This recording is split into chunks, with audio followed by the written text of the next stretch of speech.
Okay. Hello, everyone. I'm George Vengrovski. I'm a second-year PhD student in the Gardner Lab, and my presentation is on using self-supervised deep learning networks to annotate Canary song. And I'll be presenting on our newly developed TweetyBERT.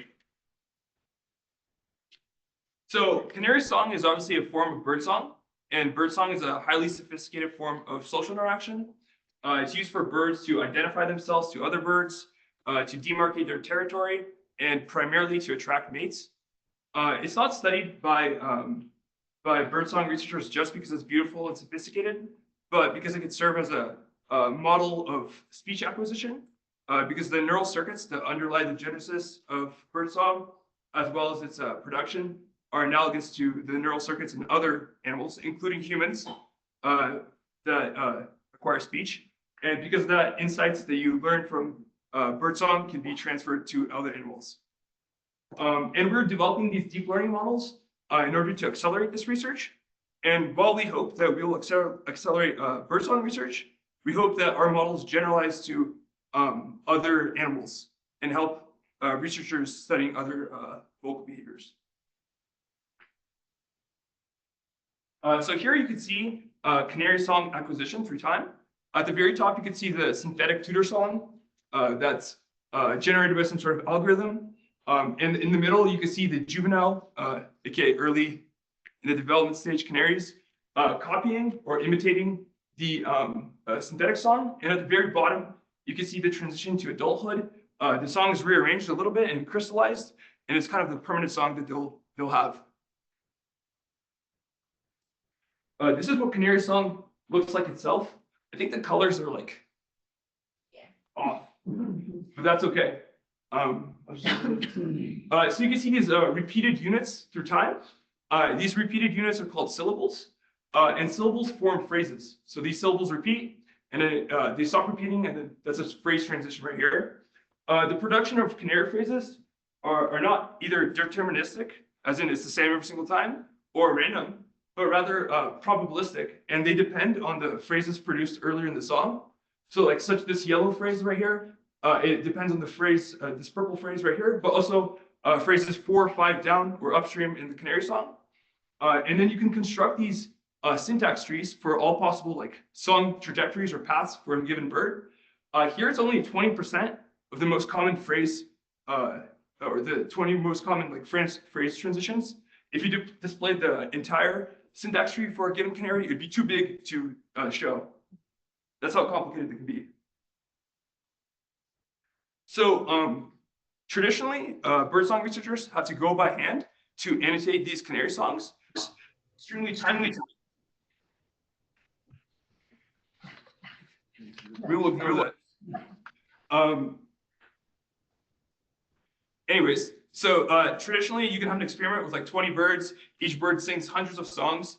And then you have to have some expert to go through these songs and label all the syllables and phrases by hand, which can take tens of hours or hundreds of hours, depending on your data set. And this is extremely expensive, time-wise. And also, this kind of limits the scale of your experiments. And because of this, people have been motivated to develop what are called supervised deep learning models to accelerate this process. And essentially, you only need to provide a subset of the labels in order to train these models to associate part of the song spectrograms with the syllable classes. And essentially, these models extrapolate to the rest of the data set and complete the annotation process. The model shown here is TweetyNet. It's a CNN-RNN hybrid. It's developed by Yarden Cohen, who's a former postdoc in our lab. And his work has been extremely useful for many labs. However, there is a certain drawback, and that is they require, as I said, a labeled subset. But if your experiments are super large and have 20 birds or such, this still can require a lot of time. And because of this, we've been motivated to develop completely end-to-end automated systems that can do automation without human intervention at all. A certain naive approach might be to use some sort of unsupervised machine learning to solve this task of complete automation without any branch with labels. And one approach of this could be using UMAP, which is a dimensionality reduction tool. Essentially, you feed it a large vector of numbers, and it reduces it to a certain dimension of your choosing. So you could feed it perhaps a file or an image of the song spectrogram, and each column of pixels can be reduced to 2 dimensions, and then you can plot it, and then perhaps some sort of structure will arise from the dimensionality reduction and plotting. Unfortunately, the answer is it kind of looks like the smudge, not very useful for clustering or even like interpretability, unless you window or segment or threshold the song before dimensionality reduction. Because of this, we decided to look into different methods, such as self-supervised deep learning. So I'm sure everyone has heard of ChatGPT. And ChatGPT uses GPT, which is generative pre-trained transformers. Yeah, and essentially how they work is they learn representations of the data set through the inherent structure within the data rather than associated labels of each data point that goes into training. So for example, you can imagine training like a Shakespeare GPT. And I should say, first of all, it trains by predicting the next token. So you can feed it like a sentence and mask out the last word, and it has to predict the last word correctly. And you can imagine that this model has to learn certain truths about the data set to increase the probability of predicting the correct word. So if you feed it a bunch of Shakespeare plays, perhaps it has to learn, like a simple model will have to learn about like the most common words, just to have a better probability of predicting the common word, or a more sophisticated model might learn the prose or the content of the actual plays to have a better probability of predicting the next token. There's also BERT models, which are similar, but instead of predicting the next token, you feed it like a paragraph of text, and it masks certain part of the text, and the model aims to predict the masked portions of the text. And these all have been applied to the domain of natural language, which is just text. So you may ask, has anyone applied this to the audio domain? And the answer is yes. There's a series of models called Huber, Wave2Vec2, all based on BERT, and they've been applied to human speech. So they're learning the representation of human speech and used for downstream tasks such as speech transcription or speech recognition. Super successful. So the next question is, has it been applied to animal vocalizations? And the answer is also yes. The Earth Species Project developed the Obis model, which is trained on animal vocalizations rather than human vocalizations. And it's been successful for downstream tasks such as classification. And we actually wanted to see if it generalized to Canary song, which it has not been trained on, and it does. I mean, this representation, dimensionality reduction of the internal representation of the Canary song, once fed into Obis, looks significantly more structured than the one of UMAP just on the raw spectrograms. So you can see this, it generalizes to Canary song. You can see the, sorry, I should have said the colors represent the classes of the syllables. You see they're separated far away in UMAP space, meaning that the model recognizes the different syllables. Unfortunately, there are several drawbacks from using this in practice for Canary song annotation, and that is Obis is based on Huber, and Huber is used for modeling human speech, which exists on a less fine timescale than Canary song. Each point there represents 20 milliseconds of audio, while Canary song is much more fine. So we wanted the internal representations to be more higher temporal resolution, if that makes sense. It also requires this tokenization process, which essentially means when you train Obis, you have to train it iteratively multiple times. And the Obis model is quite large, so this is computationally expensive and might not be accessible to all researchers who do not have powerful computers. But even so, it's a proof of concept that this is the correct direction. And because of this, we have developed the TweetyBERT model. This is not like a spiritual successor of the TweetyNet model, hence Tweety. It's based on BERT, hence BERT. And essentially, it's different from Huber because it's trained on spectrograms of audio rather than the raw audio files.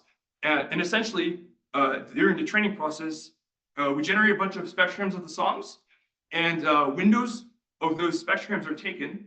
Those windows are 2.7 seconds. Each window has 1,000 time bins, so each time bin is 2.7 milliseconds. While in Obis and Hubert, each time bin is around 20 milliseconds, I believe. Now, the window that is taken is masked, and then the TweetyBERT model aims to predict the pixels in the masked part of the spectrogram. And it uses mean square error to compare the input and the output of the model. The actual TweetyBERT model, so the neural network architecture is significantly different from Hubert, Obis, all those models. The conv layers are completely, I'm going to spare the details, but they're completely different. The layer norms are repositioned to speed up the training process. Relative attention is included instead of absolute attention. Sorry, not attention, positional encoding, which was recently was found to be more efficient, and it also sped up training. It also makes training more stable. And there's about 4 of these transformer blocks. So this entire model is around 10 times smaller than Obis or Hubert, or the smallest variance goes. So it's extremely cheap to train and to use. Here's a blown up example of what the masks look like.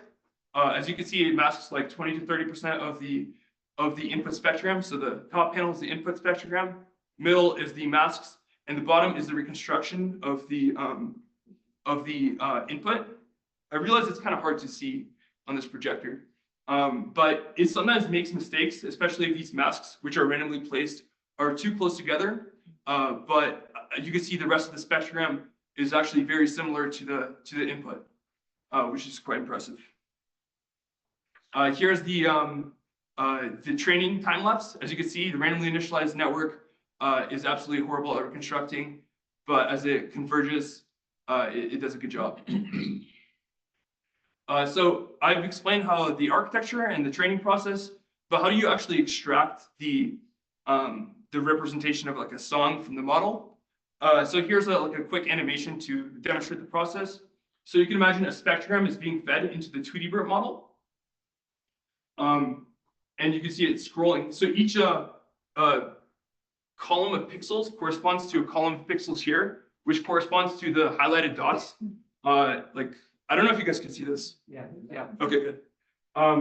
So the spectrogram is being fed into TweetyBERT, and the attention layer is being extracted. So the intermediate attention layer, which is like a layer of the artificial neurons in the neural network. And you can see these activations. And each column is being taken and dimensionally reduced by UMAP to 2 dimensions. And then you can see as it's traversing these syllables, it's traversing around these ellipsoids in UMAP space. The colors indicate the syllable class, and black indicates silences. And as you can see, when it switches to a new phrase, it switches to a different ellipsoid. So you can see these syllables are like very well separated in space, very well defined.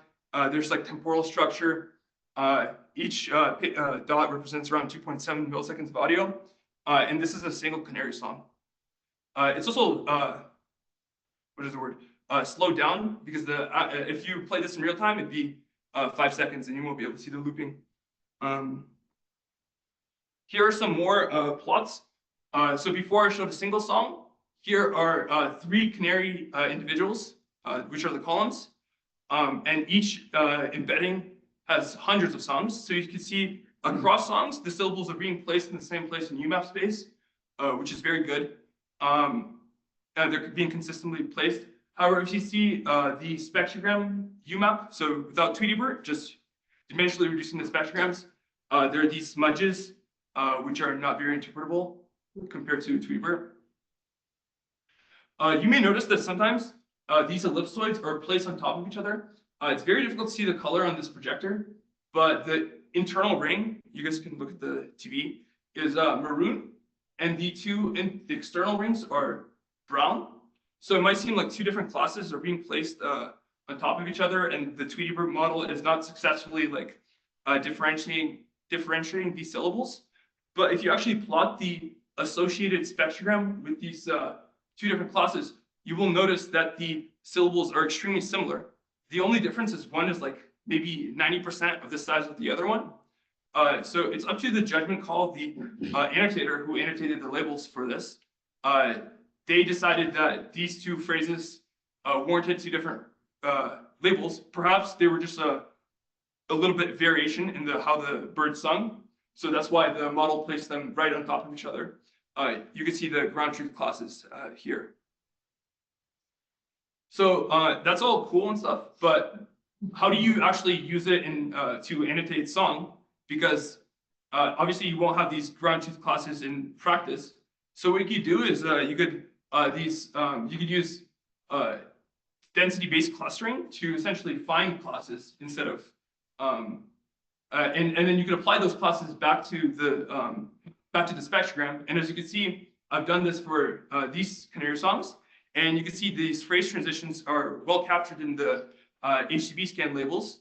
And essentially, you could do all those steps that I've described automatically, and essentially your end product are these found cluster labels. And at the bottom, you can see a phrase going through time. So at the top is two phrases with a phrase transition, and at the bottom is a single phrase with some pitch variance, and you can see the HTTP scan label is consistent through time.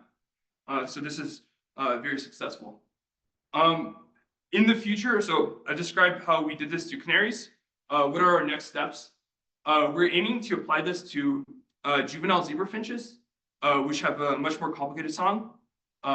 It's like still in development, and a friend and graduate student in our lab, Ananya Kapoor, is working on that right now. We're also aiming to apply these to budgies.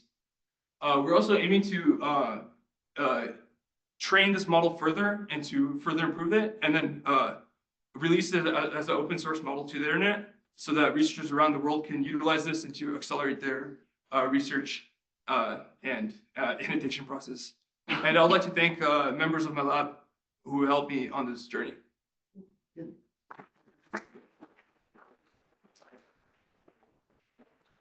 Quick question. So let's imagine instead of doing it this kind of ingenious way, you just use the fast Fourier transform on the data and you map the Fourier coefficients. Do you know what I mean? So you just do something much more boring, and you don't use neural networks with any of the parametric overhead. Right. What difference is there? Well, the ones that I've shown are the UMAP of the. Is that what that is? Yeah. That's what that is. Yeah. Okay. So it doesn't work very well. You can window it. Essentially, you can feed it like 20 columns and then concatenate it into a single vector. And then feed it into Is that the spectrogram of the acoustic signal fed into a neural net, or is it just a regular signal processing? This is just regular signal. It's regular signal processing. Yeah, the top is the neural net. Gotcha. Okay. Yeah. But you can. There's tricks to make this better. Right. Unfortunately, they're for the kind of task we want to do in the future, they won't work. Essentially, when you can't like segment some or window it fails. But see, as a footnote to that, to be fair, have you tried spatial temporal, like a wavelet transform? So you have a multi-scale one? No. Because that would cover long correlations as well as short correlations. That would be a slightly more fair comparison. I think we've tried essentially spectrograms of spectrograms, which captures the rhythmicity of the song, and then you concatenate it with the actual just the normal spectrogram. But this is a straightforward exercise, like a wavelet transform, where the high frequencies are short in time and the low frequencies are long in time. It is a convenient intermediate representation, because part of what the neural network is doing is getting things that are more separated. Right. I haven't tried it personally. I can just point you to that. It would be an easy thing to test. Yeah. George, how clean did your data set need to be? You guys recorded these on birds in the lab. Right. Yeah, they're very clean. Yeah, it works on less clean spectrograms, but the less clean the spectrogram, the worse the latent space looks like. That's something we're working on right now to make it more robust. Yeah. Okay. Thank you. Yeah.